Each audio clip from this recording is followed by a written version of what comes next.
If you've heard any of these statements as of late, raise your hand. I've said some of these myself. Here we go. Number one, Blackbeard is going to kill Emu and absorb Emu's powers, Kurozu Emu's powers for himself. Number two, Blackbeard is the strongest character in the series right now. Even stronger than Emu, even stronger than Shanks, even stronger than Akainu, you name it. Number three, Blackbeard is going to find the One Piece treasure before Monkey D. Luffy. He will reach the One Piece before Luffy does. Number four, he is stronger than Joy Boy, or he will be stronger than Joy Boy, absolutely guaranteed in the future. Number five, in order to beat Blackbeard, we need a Luffy and Shanks team up in the future because BB is gonna be that nasty. Blackbeard, who absorbs Emu's power.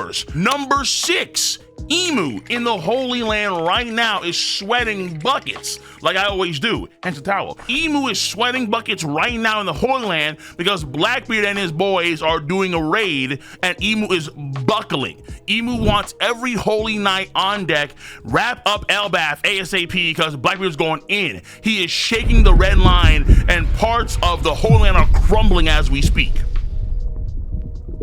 I can go on and on and on and on and on. I could, because the Blackbeard agenda, oh boy, it's stewing, it's bubbling, it's spiking, it's like a volcano right now. The Blackbeard agenda is on a meteoric rise, and in the near future, we're probably gonna see massive moves from BB because we're getting a flashback about his pappy.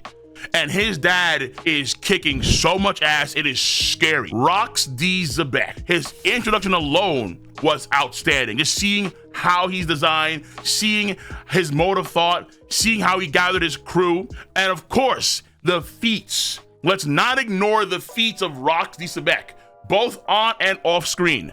Had a conqueror's hockey and fusion clash with Herald, and for a 5 kilometer, so a 3-mile radius, which is a 6.2 mile diameter, so a 10-kilometer diameter, everyone was blown away. You had the Knights, you had the Celestial Dragons that were in the area, they got blown away, ethered into oblivion. At some point before that, like his son, after him, he killed an admiral off screen, and we have no idea how he did it. Took a knife, slit his throat.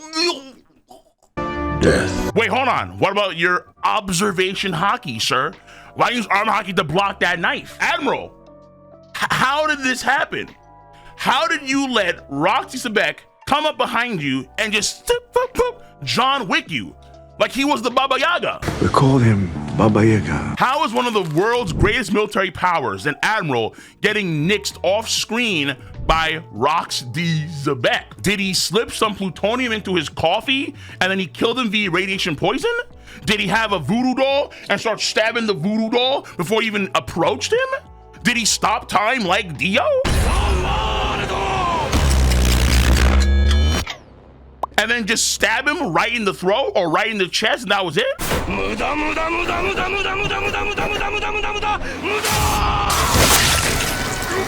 What is going on with Rox D. Xebec that allowed him to kill an admiral off screen in that same area? And as far as I can tell, not too much damage to the area at all from that fight. In fact, the most damage in that area was done with the Herald and the Rox clash. Huh? Bro, what? So that is a shocking feat that he did, particularly when it's done off screen. But we're not done yet with the Baba Yaga, because then when we see Herald jump off the cliff, we get this whole narration scene of how this guy was taking down gates of justice. Wait, whoa.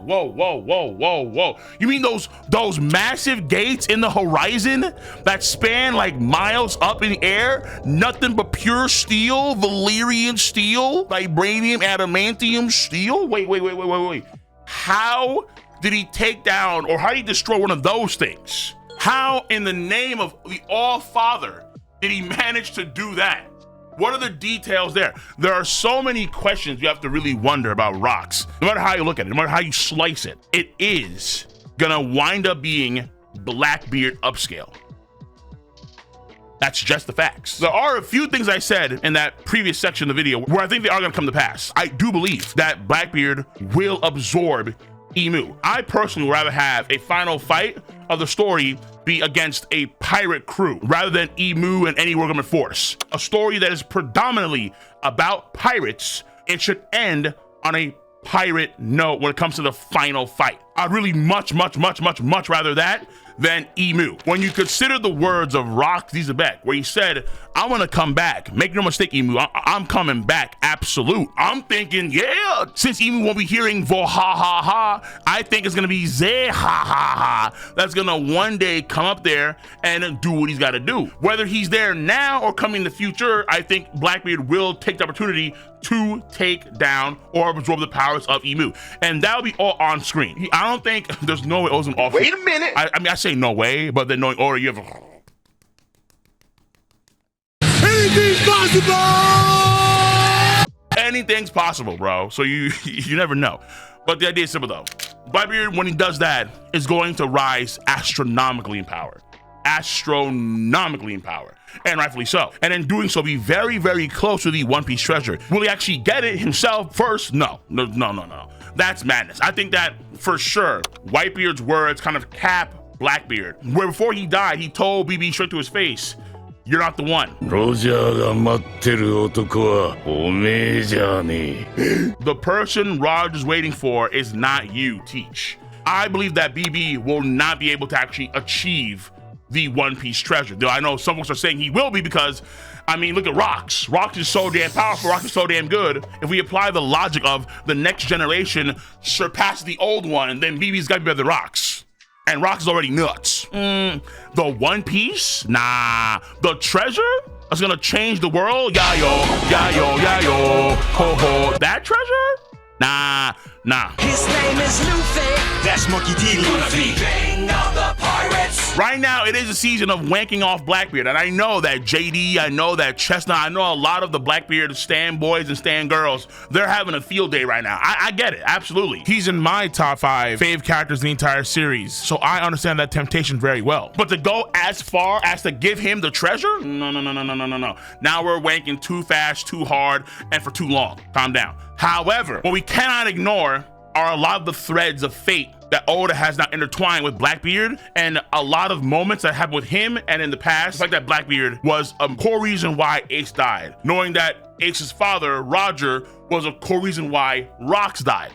And the fate of the D clan as a whole needs like a very precise and deep dive video going into that. But the idea is that BB, in terms of his importance to the story, is fated. It is historically bounded by the events of the past. And when I say the past, I don't just mean Rocks' era, because that is a clear one-to-one correlation with BB and his father Rocks. But I'm also talking about the era of Joy Boy and how the events of that point in time could have also signified the coming of someone like Blackbeard in the inevitable future. Even though it's too late to say that Ace would be so important to the story since Ace is dead, it's not the case for BB because he's still alive. Ace will never really get that credibility that Roger ever got. Even when Oda tries to go back in time and give Ace buff after buff after buff after buff, which he does a lot. He definitely does. But because he's dead, there's always gonna be that wall. And I wonder if Oda in some ways regrets killing off Ace. I do wonder that. However, with Blackbeard, not the case. His ceiling could be as high as Joy Boy's ceiling. You cannot deny that. If Emu does get absorbed by BB, and we apply the logic of the past generation will be inferior to the present generation, you could also bring up that past for like the Void Century past, where even during the Heian era of One Piece, they will fall short to Blackbeard in the future. But by then, will it take a Shanks and Luffy combo? No, I would say no. Because by then, Luffy will also be him. He'll be stronger than Joy Boy too. But keep in mind, right here, very important. Ooh, I'm sweating on it. Keep in mind, if Luffy is going to be stronger than Joy Boy, he needs to have opponents, enemies that match. And so far, only one person has been equated to Joy Boy in power. Only one person in the entire story so far. With red hair. However, in the future of the series, come to this arc, next arc, and so on, BB's power creep is going to be exponential. exponential, whether it be through hockey, whether it be through attaining more abilities, which means that if Luffy, again, is going to be stronger than Joy Boy, then he has to have opponents that can match so he can claim that he is on that level, and BB should be able to at least match a future Monkey D. Absolutely. Don't go too crazy. Don't go for too fast, too hard, for too long. Relax, okay? Even though BB's a sloppy guy, some of y'all are willing to roll in the muck with him. Bring it down, take a shower, okay? Take a shower. A long one too, a bubble bath, and soak in it. We can acknowledge that the Blackbeard agenda has risen and it's going to continue to rise. Absolutely. We can acknowledge that his ceiling is going to be astronomically high, probably even higher than Emu's. I'm cool with that too. But let's slow the roll in. He's gonna find the treasure first. It's gonna require a Shanks and Luffy team up. Whoa, whoa, whoa, whoa, whoa, whoa, whoa. Slow it down. Bring the agenda down. You can rise in the future, but bring it down a little bit, okay? I respect it. I always have. That's why I call BB what? Mr. All Day, Every Day, 24/7, 365. Who else has a nickname for Blackbeard like that other than me? I'm one of the first Blackbeard stands, but I got limits. I got limits, okay? Let me know, though, your limits, and let me know your stance on the Blackbeard agenda rise and the subject matter at hand. If you enjoy your boys' video content, give thumbs up, subscribe to the channel, and click on that bell to join the notification squad. I'm gonna catch you guys and gals on the flip side. See you. Bye-bye.